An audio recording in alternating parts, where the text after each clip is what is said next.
Shall we begin? Let's begin now.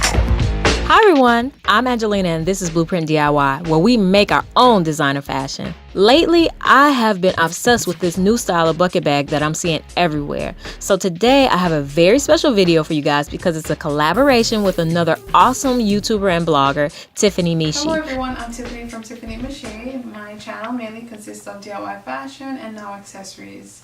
So definitely come on over after watching Angelina's video and I'll see you soon. If you guys like designer handbags, then you're in for a treat. Let's begin now. For this project, I'm going to use some leather from an old skirt, a coffee can, a belt, and this white and black polka dot top to make the lining.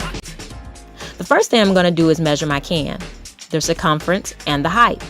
Next, I realized that the inner rim of the coffee can would make this project extra hard, so I used 10 snips to snip all the way around.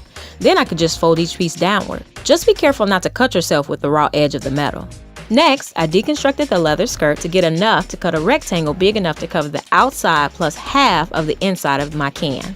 Now cut a rectangle piece from the polka dot top that's the same length as my piece of leather, but a few inches wider than half the can height for the top part of the lining. I'm going to reuse the hem of the polka dot top as a drawstring section of my lining. Then I'll cut another piece the same length, but half the height of the can width for the lower portion of the lining. Then I'll layer the outer leather piece right side up with the top lining piece right side down and the bottom lining piece right side down and sew them together. Now I can turn on the edges at the hem only. And if your top lining piece isn't already hemmed, you can do that now as well. Once that's done, sew the edges of the top lining together right side to right side. Now you can also sew the edges of the leather and the bottom lining together right side to right side. And then slip it on the can to see if it fits. You want it to be snug, but not too tight that it can't slide on. In hindsight, I would have used a stretchy material for my lining because the leather is stretchy and it would have made it easier if they were both stretchy. Now trace the bottom of your can onto the inside of a leather piece and sketch another circle about a ½ inch outside of that and cut it out. This will be the outside bottom piece. Then do the same thing with the lining material to get the inner lining bottom. Next, I'm going to add these studs to the bottom piece to protect this white leather. Okay, so now we can add the handle. I slid the bag back on the can to see where I wanted to cut the belt. Then I cut the belt and fixed the edges. Next, I can mark the bag to show how far up to sew the belt. Now I can take the bag off the can and carefully sew the belt to the bag.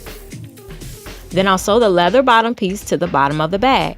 But just backing up a little bit, I actually took it all the way apart at the end to add these white rectangles to cover the raw cut edges of the belt. Then I just put the bottom back on. Oh, and before I turn it right side out for the last time, make sure to make little snips around the edge of the bottom.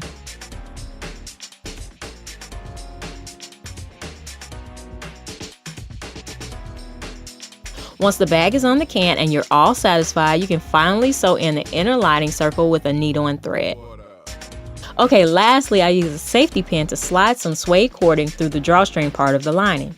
So that's it. We have just made a totally eco-conscious version of the much coveted it bag of the season. And if you're curious about these looks that I've paired this bag with, definitely subscribe so you don't miss any of the new videos coming very soon. And if you love this bag, I know you're gonna love Tiffany's version, so definitely go on over and check out her video. Okay, I'll see you guys soon. Bye.